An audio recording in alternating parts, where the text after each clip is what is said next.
Olá pessoal, eu sou o evangelista Fábio e estou aqui com vocês agora para a parte 2 da nossa lição 4 de Bibliologia, falando sobre o cânon bíblico da Escritura. A gente vai começar a falar agora sobre a tradução, não, ou as traduções da Bíblia Sagrada. Falar sobre as traduções dela, como que ela foi escrita, por que foi escrita daquela maneira, o tanto de traduções que nós temos. Você que fez parte alguns dias atrás, no dia 21 de fevereiro, agora há pouco, a gente teve um workshop de como ler a Bíblia. E eu trouxe várias e várias traduções: NVI, NVT, King James, Thomas Nelson, várias versões, muitas versões, várias línguas também. A gente teve aqui inglês, espanhol, português, teve ali Bíblia cronológica e assim por diante. Então você que fez parte, você viu algumas. E a gente vai falar sobre isso hoje.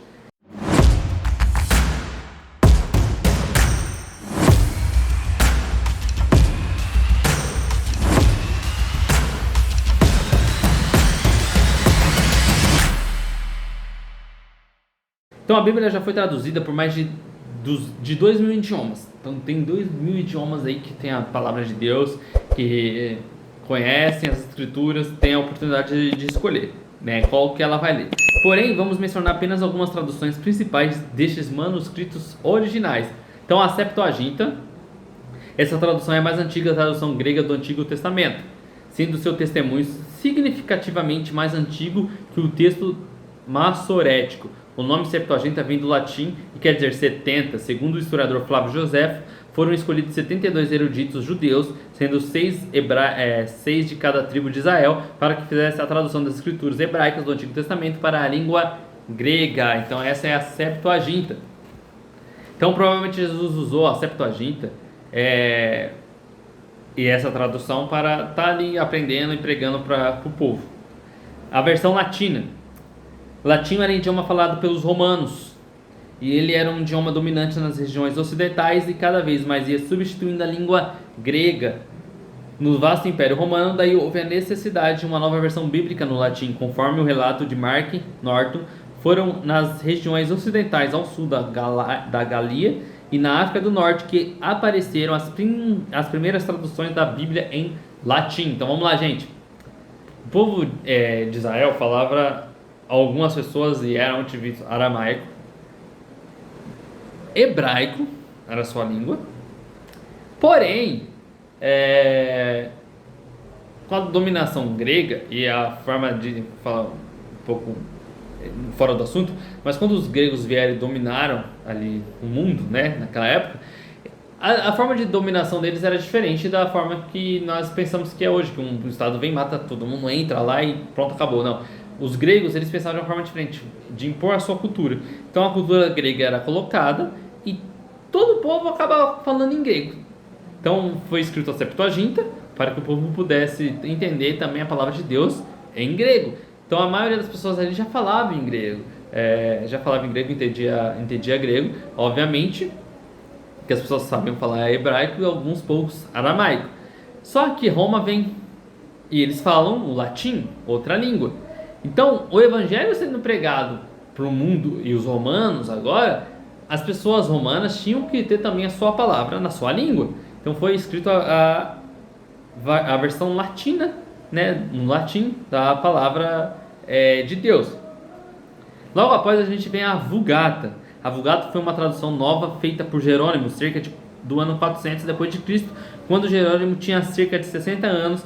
Nessa tradução, o Antigo Testamento foi traduzido diretamente do original hebraico. O Novo Testamento também foi traduzido diretamente do original grego. O termo Vulgata vem do latim vulgus, que significa povo. Era uma versão popular do latim, falada pelo povo comum, assim como o Novo Testamento foi escrito no grego koiné, versão simples do grego falada pelo povo. Também Jerônimo se preocupou em colocar nessa tradução o latim vulgar. A Vulgata foi a Bíblia usada por toda a Europa na Idade Média, e da tradução da Vulgata que surgiram novas Bíblias, né, nos dias de hoje. Então se preocuparam em traduzir para uma língua mais tradicional para o povo, um latim mais tradicional, em vez daquele latim mais difícil ali somente para os top de linha.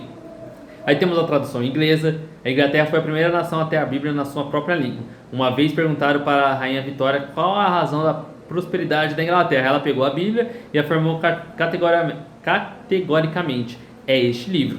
Foi a Bíblia da versão inglesa que mudou a mentalidade do povo inglês.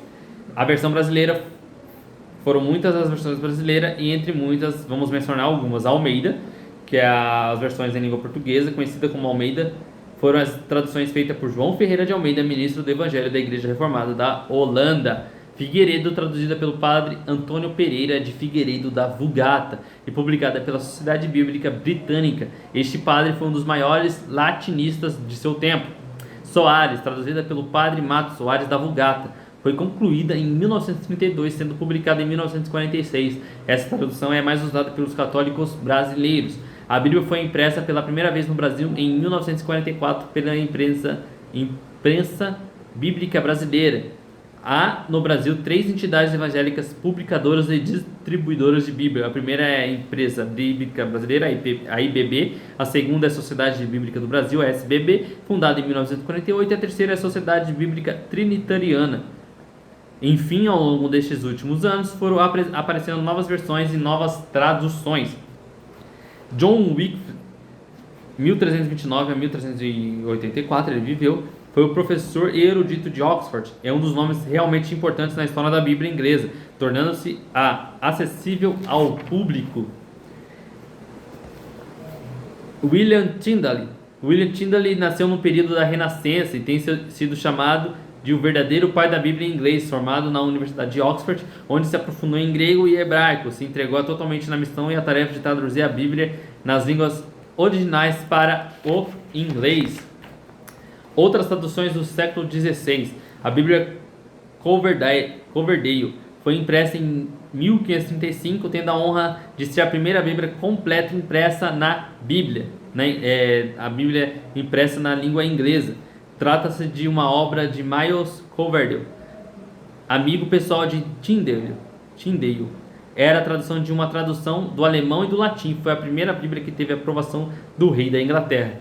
A Bíblia de Mateus apareceu em 1537, sendo uma obra do amigo de Tyndale, John Rogers. Era uma edição combinada dos dois. A Bíblia de Mateus é na realidade a Bíblia completa de Tyndale. Foi a primeira revisão de Tyndale, a forma base de todas as revisões futuras. Então temos a Bíblia de Genebra, publicada em 1560, estava destinada a tornar-se a Bíblia mais popular do século, recebeu o nome de Bíblia de Genebra por ter sido impressa na Genebra. A Bíblia do Bispo, publicada em 1568, com a autoria do Bispo Parker e outros bispos que achavam que a Bíblia de Genebra destruía sua autoridade. Muitos líderes da Igreja da Inglaterra não aceitaram a Bíblia de Genebra por causa das notas de João Calvino. Esses líderes, reconhecendo que a Bíblia grande era inferior à Bíblia de Genebra em termos de estilo e cultura, iniciaram uma revisão da Bíblia Grande, a Bíblia Grande, publicada em 1569, trata-se na verdade de uma revisão da Bíblia de Mateus, que era uma versão de Tyndale. A obra foi feita por Coverdale, e um revisor muito cuidadoso recebeu o nome de Grande Bíblia por causa de seu grande tamanho, 33 centímetros por 19. Temos a Bíblia de James Dwyer, com o resultado da grande atividade de tradução bíblica por parte da Igreja Protestante. Os católicos romanos foram influenciados a produzir uma tradução inglesa própria. Temos a versão do Rei Tiago, publicada em 1611, é mais conhecida como a versão autorizada, numa conferência chamada Conferência da Corte de Repton, abrangendo líderes de vários diferentes grupos convocados para discutir a questão da tolerância religiosa. Foi feita uma proposta para produzir uma nova tradução bíblica. Então, o rei Tiago recebeu com entusiasmo a sugestão e estabeleceu regras no sentido de não incluir qualquer comentário que houvesse dividido as igrejas. Cerca de 48 eruditos gregos e judeus foram escolhidos e divididos em 6 grupos de trabalho.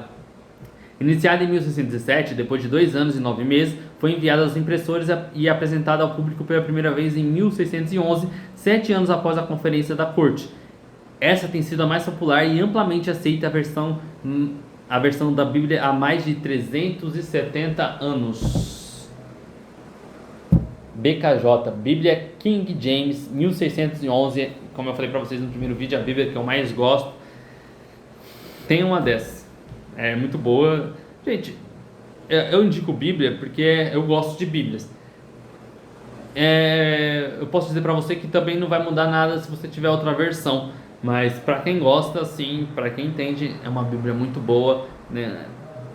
Como aqui o próprio rei, quando mandou escrever, ele não queria que tivesse divisões de crenças nenhuma. Ela é muito boa para você. Você vai entender quando você pegar ele ela.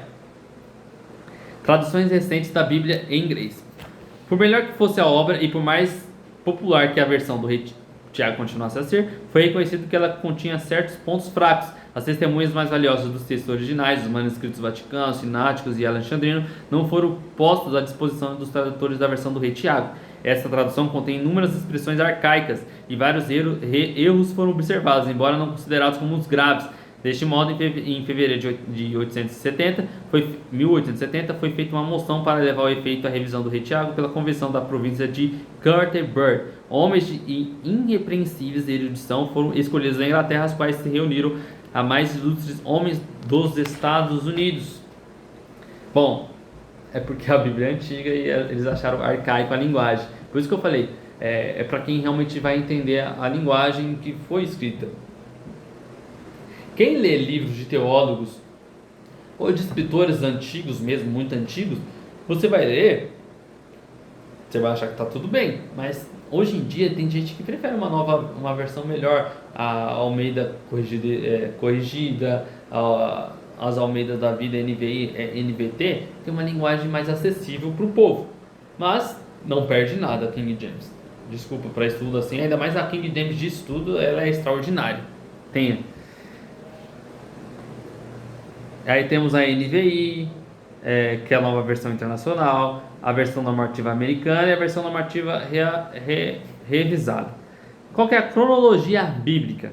A cronologia bíblica é o estudo das datas, anos, épocas e eras da história sagrada. A cronologia calculada pelo arcebispo Ussher em 1650 é incerta, porém ficou conhecida como cronologia aceita ou cronologia aproximada.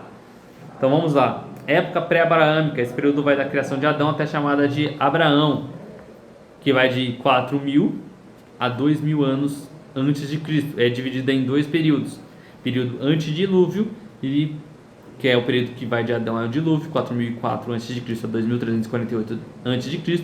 Durou 1.656 anos. Esse período,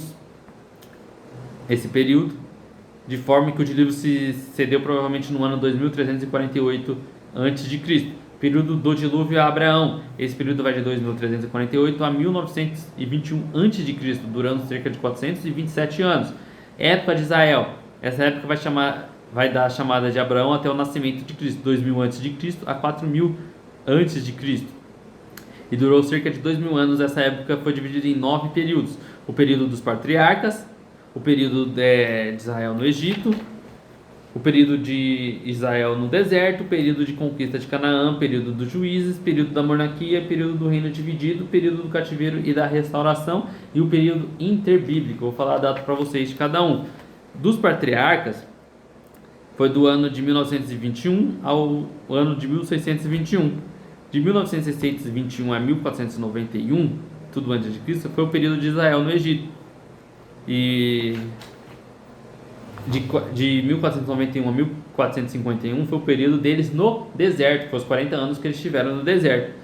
A conquista de Canaã foi entre 1451 a 1444, foi um período curto de 6 anos.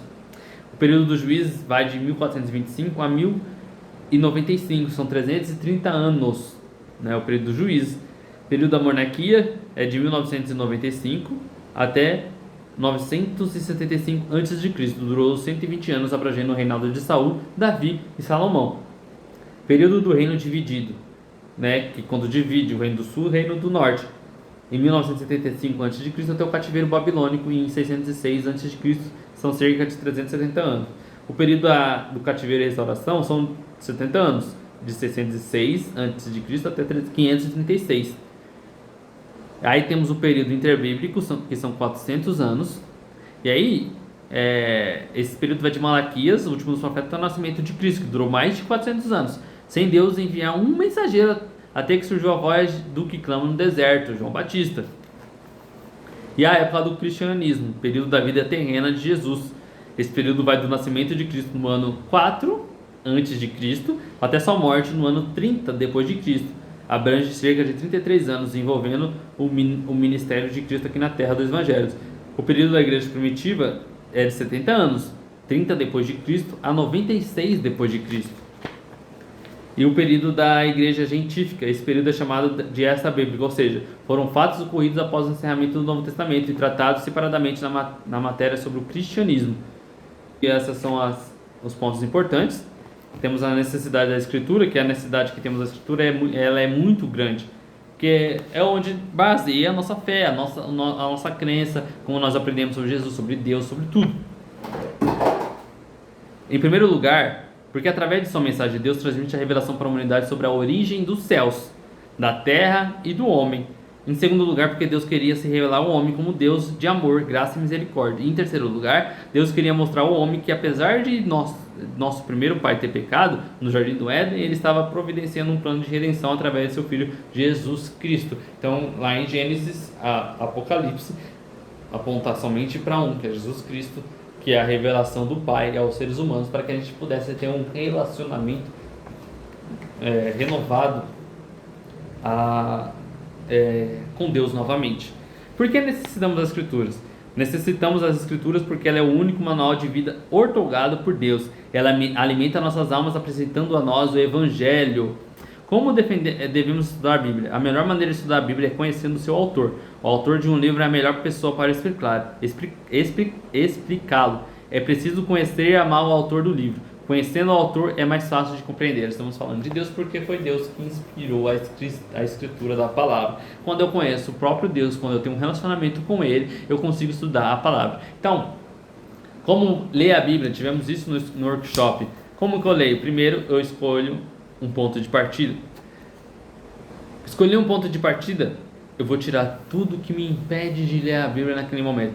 Celular, televisão, pessoas, vou tirar aquilo que vai me atrapalhar. Terceiro, oro. Vou orar para que eu possa estudar e ler aquele texto que foi escolhido por mim para ler. Então eu vou orar para Deus pedindo para que Ele possa me ajudar a entender aquilo que está escrito. E assim por diante.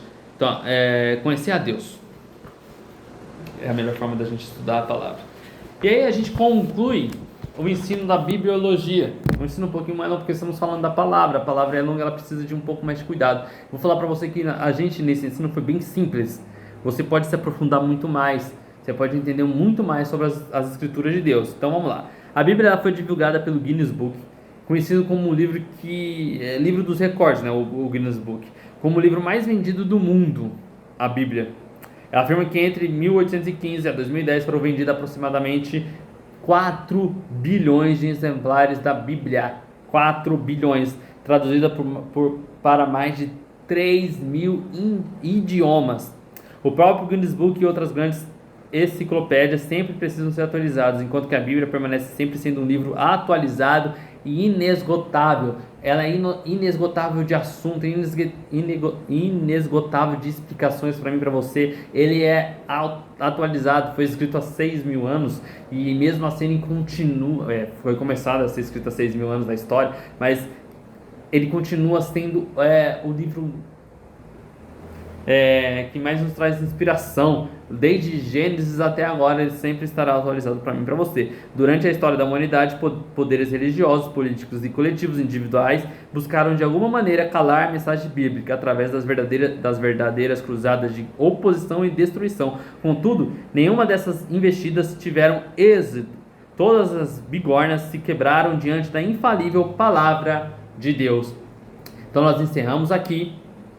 Essa é a conclusão do ensino da bibliologia. Como eu falei para vocês, bibliologia ela é o cerne, é o centro de qualquer outro ensinamento. Então, apologética, escatologia, cristologia, pneumologia, tudo que você quiser estudar sobre teologia sistemática, teologia, você tem que ser baseada na Bíblia, na bibliologia. Então, nós encerramos por aqui. Essa foi a parte 2 da lição 4 de bibliologia. Eu espero que você veja. Nós vamos estar te esperando. mencionar aí as suas dúvidas, aquilo que você quer aprender, que você tem dúvida, escreva aí nos comentários. Se você não quiser escrever no comentário, mande no Instagram CB Atibaia, nós vamos te responder. Vamos gravar vídeos para explicar a sua dúvida também. Nós vamos sentar, pesquisar na palavra de Deus, ver o que nós temos de material e continuar ensinando e pregando. Eu peço que você curta, compartilhe, mostre para todos os seus amigos, pois estamos aqui tentando aprender e pregar a palavra pelo YouTube. Agradeço vocês. Até mais.